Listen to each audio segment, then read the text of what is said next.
made it.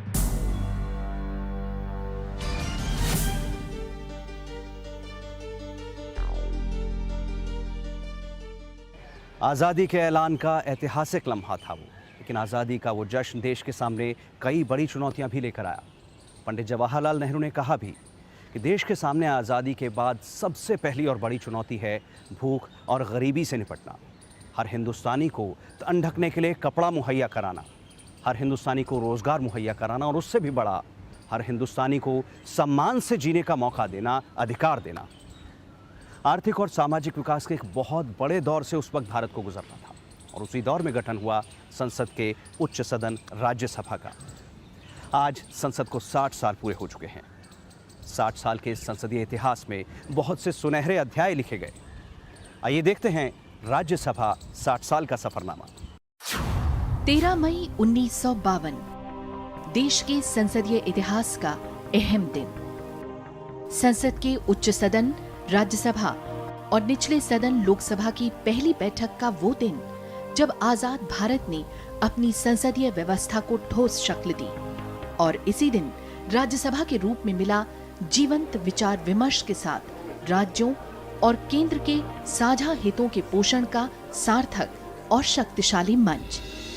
यही वो दिन था जिसके लिए देश के संविधान निर्माताओं ने अरसे तक संविधान सभा में ऐसे विचार रखे जो आज भी देश को प्रेरणा देती है।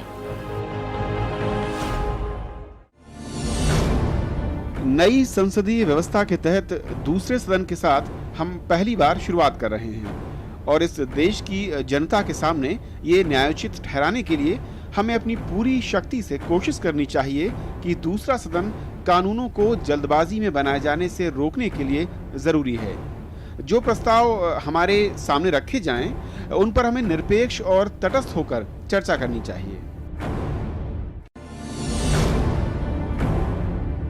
देश में विकसित हो रहे संघीय ढांचे में राज्यसभा को भविष्य में अहम भूमिका निभानी है। मुझे यकीन है कि सदन में समृद्ध विचारधारा और यहाँ लाए जाने वाले मामलों पर रोज चर्चा के जरिए और अधिक एकता उभरेगी और स्थायी राष्ट्रीय सहमति बनेगी। तब से आज तक बीते 60 साल में राज्यसभा ने भारत की संसदीय व्यवस्था में न सिर्फ अपनी सार्थकता को सिद्ध किया, बल्कि देश में विधायी और संविधान के संघीय ढांचे को मजबूत करने में बराबर योगदान दिया। समाज के कमजोर तबकों, विशेषकर महिलाओं को उनके अधिकार दिलाने के मकसद से कई अहम बिल राज्यसभा में पारित हुए और ऐसे ही कई विधेयकों में संशोधन की पहल भी राज्यसभा में हुई, जिन्हें बाद में लोकसभा ने भी मंजूरी दी। आर्थिक और सामाजिक बदलाव के अभियान में राज्यसभा की अहम भूमिका का अंदाजा बीते दशकों के दौरान इस उच्च सदन में पेश किए गए विधेयकों और उन पर हुई चर्चा से लगाया जा सकता है। आजादी के बाद बेहतर भारत का जो सपना संविधान निर्माताओं ने देखा था, शिक्षा का ये अधिकार उस दिशा में अहम कदम था। 6 से 14 साल तक के हर बच्चे को मुफ्त शिक्षा देने का ये विधेयक सबसे पहले राज्यसभा में रखा गया और राज्यसभा ने इसे गहन विचार विमर्श के बाद मंजूरी दी। ये कानून 2010 से अमल में आया। हाल में इस कानून के तहत 25% कोटे के दायरे में मानसिक और शारीरिक रूप से अक्षम लोगों को भी लाया गया। इसके तहत उन्हें घर में रहकर भी पढ़ाई का अधिकार दिया गया। सामाजिक विकास की दिशा में ये ऐतिहासिक बिल एक अहम कदम हो सकता है। विधायिका में महिलाओं की नुमाइंदगी बढ़ाकर उन्नत भारत की कल्पना ही इस विधेयक की मूल भावना थी, जिसे राज्यसभा ने मार्च 2010 में पारित कर दिया। इसे संविधान का 108वां संशोधन बिल भी कहा जाता है, जिसके तहत लोकसभा और राज्य की विधानसभाओं में महिलाओं के लिए 33% सीटें आरक्षित होनी है। हालांकि इसे अभी लोकसभा में मंजूरी मिलनी बाकी है, मगर राज्यसभा में पारित महिला आरक्षण बिल की अहमियत का अंदाजा इससे भी लगाया जा सकता है कि लोकसभा के पूर्व स्पीकर सोमनाथ चैटर्जी 14वीं लोकसभा की आखिरी बैठक में इसका जिक्र करना नहीं भूले। व्यक्तिगत रूप से मेरे लिए ये बेहद अफसोस का मामला है कि मेरे कार्यकाल में महिला आरक्षण विधेयक पारित नहीं हो सका। मेरे ख्याल से आधी आबादी के सशक्तिकरण के लिए ये बेहद कारगर और ठोस कदम साबित होता। मुझे उम्मीद है कि अगली लोकसभा में इस मुद्दे पर सभी राजनीतिक दल एकजुट होकर एक आम सहमति तक पहुंचेंगे।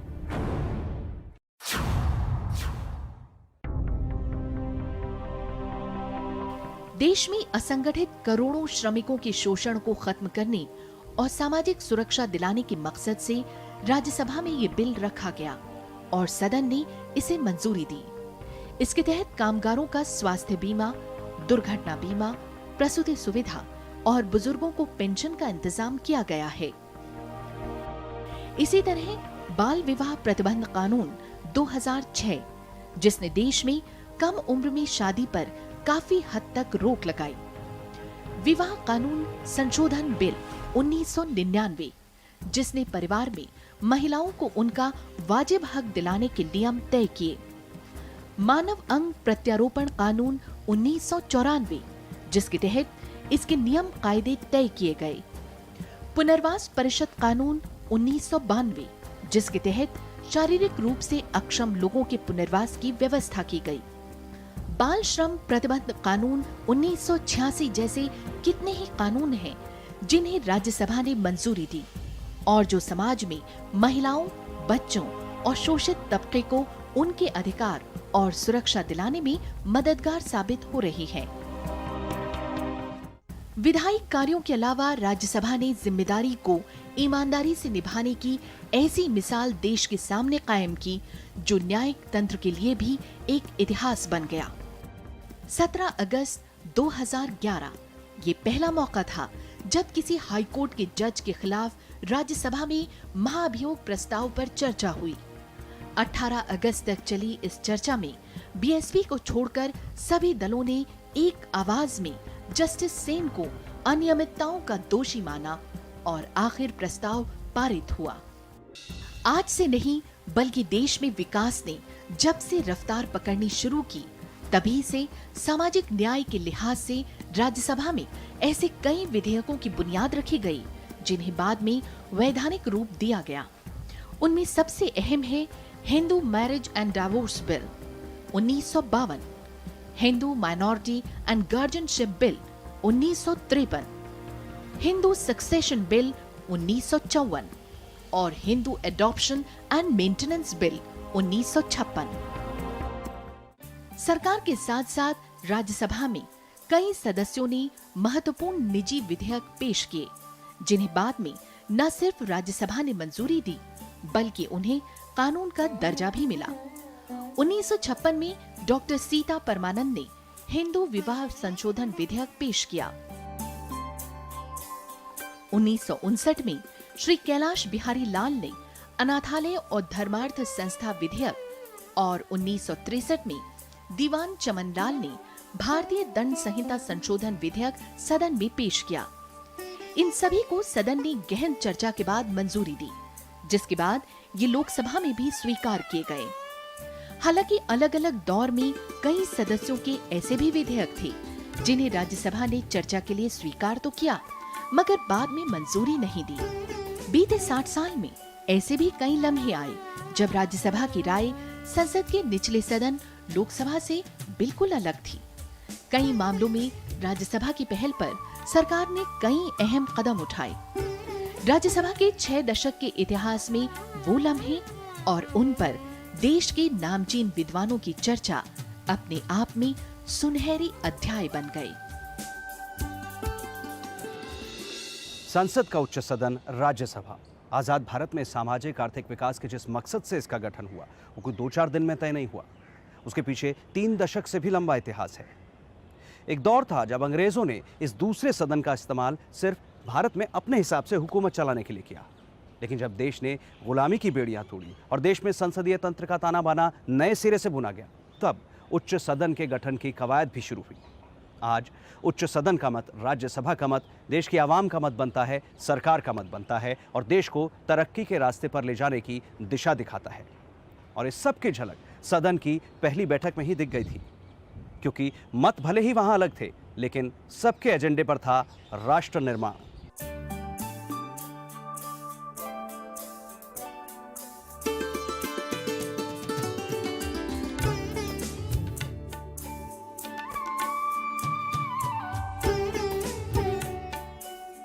देश में संसदीय इतिहास का अहम दिन। संविधान निर्माताओं ने भारत में लोकतांत्रिक व्यवस्था के जिस स्वरूप की कल्पना की थी, 13 मई 1952 को वो साकार हुआ। आजाद भारत में उच्च सदन की पहली बैठक। आसन पर थे सभापति और देश के पहले उपराष्ट्रपति सर्वपल्ली राधाकृष्णन। उस दिन सदन में संसदीय लोकतंत्र का इतिहास रचा जा रहा था। तमाम राज्यों के हितों की नुमाइंदगी करने वाले सदस्य शपथ ले रहे थे। भारत अपनी नई संसदीय व्यवस्था की राह पर चल पड़ा था। 16 मई 1952 संसद के दोनों सदनों की पहली संयुक्त बैठक में देश के पहले राष्ट्रपति डॉक्टर राजेंद्र प्रसाद का पहला अभिभाषण। उनका संदेश साफ था। नियति हमें निमंत्रण दे रही है और यह हमारा काम है कि हम उसके निमंत्रण को स्वीकार करें। आपने और मैंने अपने इस देश की सेवा का व्रत लिया है। मेरी प्रार्थना है कि हम अपने व्रत में सत्यनिष्ठ सिद्ध हों और इसे पूरा करने के लिए अपना तन मन धन लगा दें। सभापति चुने जाने के लिए अभिनंदन पर जवाब में डॉक्टर सर्वपल्ली राधाकृष्णन ने भी उच्च सदन की जिम्मेदारी को एक बड़ा इम्तिहान करार दिया। उन्होंने कहा, माना जाता है कि ये सदन सरकार बना नहीं सकता, ये निरर्थक संस्था है, मगर कुछ काम ऐसे हैं जिन्हें ये सदन पूरा कर सकता है। संसद एक विधायी संस्था नहीं बल्कि विचार विमर्श का मंच है। हमारे पास विचारों के जरिए बहुमूल्य सहयोग देने का रास्ता है।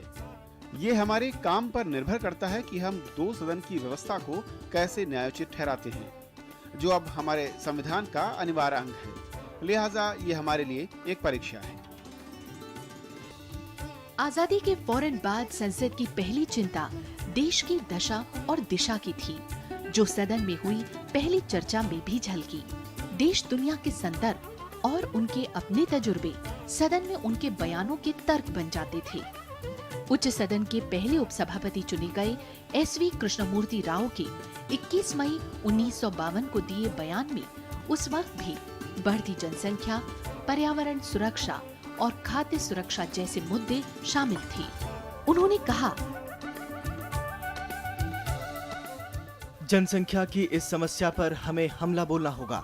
भारत सरकार और योजना आयोग से मेरा आग्रह है कि वन रोपण, जंगली जानवरों की सुरक्षा, नदियों के मुहानों और मिट्टी के कटाव को रोकने के लिए निश्चित नीति बनाई जाए। भोजन की समस्या दुनिया भर में है। हमारी बढ़ती जरूरतों के हिसाब से अमेरिका भी हमेशा अनाज नहीं दे सकता, उनकी भी सीमा है। इसलिए हमें हर मोर्चे पर भोजन की समस्या से लड़ना होगा।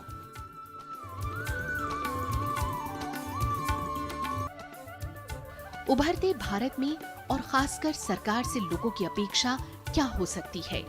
उच्च सदन की पहली बैठक में डॉक्टर भीमराव अंबेडकर के बयान में यही झलका। उन्होंने कहा, लोगों के परेशान होने से पहले अगर सरकार ने निश्चित समय सीमा में नतीजे नहीं दिए तो एक वक्त आएगा जब संसद में बैठे लोग अपनी जिम्मेदारी को समझेंगे और मुझे कोई शक नहीं कि उस वक्त जनता संसद को अवमानना की नजर से देखेगी। राष्ट्रपति के अभिभाषण पर उस वक्त भी देश के पहले प्रधानमंत्री पंडित जवाहरलाल नेहरू ने उच्च सदन में सरकार का रुख स्पष्ट किया। उन्होंने कहा, अभिभाषणों पर अब तक की चर्चा ने कुछ बिंदु पीछे छोड़ दिए हैं। राष्ट्रपति का अभिभाषण निसंदेह देश की जनता के लिए था, मगर ये दूसरे देशों की जनता के लिए भी था और इसीलिए इसके बड़े हिस्से में विदेश नीति और दूसरे मुल्कों से हमारे रिश्तों का जिक्र था। भारत अपना भविष्य खुद ही बनाएगा और हमारी मर्जी के बिना कोई भी दखलंदाजी नहीं कर सकता। रेलवे में साधारण श्रेणी के कोच में यात्रियों की भीड़ आज भी एक बड़ी समस्या है। 31 मई 1952 को उच्च सदन में रेल बजट पर चर्चा के दौरान रेल मंत्री लाल बहादुर शास्त्री ने इस पर सदस्यों को आश्वासन दिलाया था। उन्होंने कहा,